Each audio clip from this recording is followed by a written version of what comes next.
So we spoke about the individuation, right, between a male and a female. When you get married, it says two become now one flesh, and then there's a third person that binds you guys together, and that's God himself, right? So the Holy Spirit comes and joins you two together. And I look at that adhesion, right?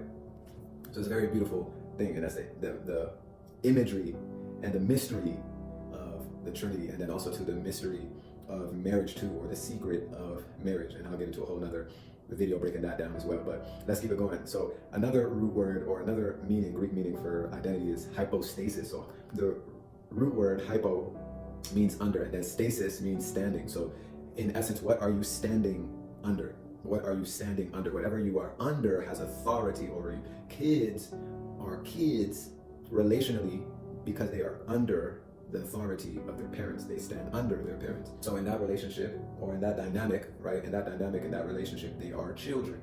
They are dependent upon what they are under, or they're at the whim, right? I forget what word I'm looking for particularly, but they are at the whim of their parents.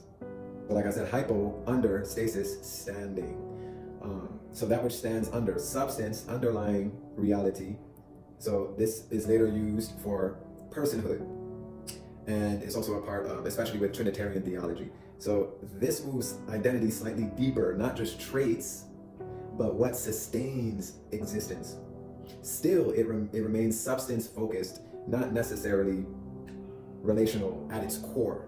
Although I gave you a relational example, it's still, there is something sustaining your existence. So whatever is sustaining your existence, what you are connected to is where you are deriving identity from. So this is very interesting when we talk about trauma bonding now, because what people are connected to is negativity or negative emotional drivers in a situation or in a relationship, and they're drawing a sense of self from a negative place because it's what they're connected to, it's what they stand under. Therefore, what they're under, whether constructive or destructive, has influence over them, and not just influence in what they do, but in how they see themselves, because it is the place where you draw life, where you are connected to, as kids are connected to their parents. If you saw a child by themselves or with no parental guidance, like how we saw here in the DMV when there was kids out here robbing folk, you know what I'm saying? One dude who went viral on the memes is like, man, where their parents at?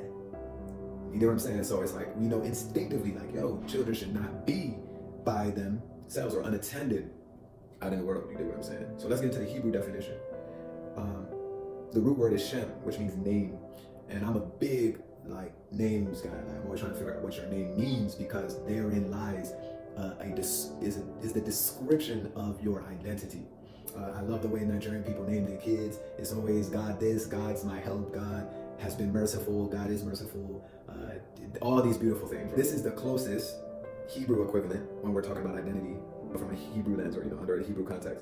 So name does not equate to label, however, but a Shem is a name. So reputation, authority, character, destiny, and relational standing.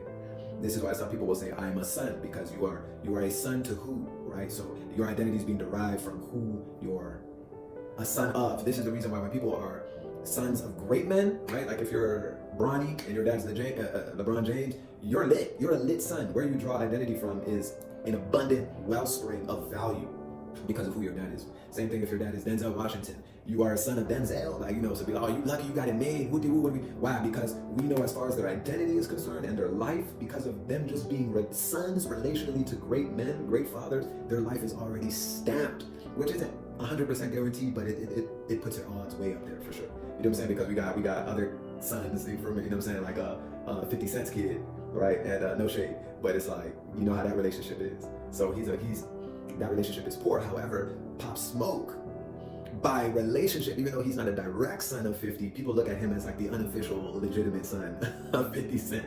But and that's also to a whole nother spiritual truth deep in that as well. We could talk about that too from a spiritual perspective. But when God changes a name, right, in essence, he's changing identity to a degree, or perfecting it. But when God changes a name from Abram to Abraham or Jacob to Israel, he isn't renaming essence, he's redefining vocation, so what you will do, and covenantal position. So in Hebrew thought, who you are called to be. You are who you are called to be. So Abraham was a father of many nations. That was his identity, to be a father unto nations. But even that is that's a description of his title. His title or his identity is that of a father, and the occupational role or the roles under that title is to be a father unto nations. He would be the father of nations. What is a father though? Still, you do what I'm saying? When they are not shepherding children, right, or leading nations.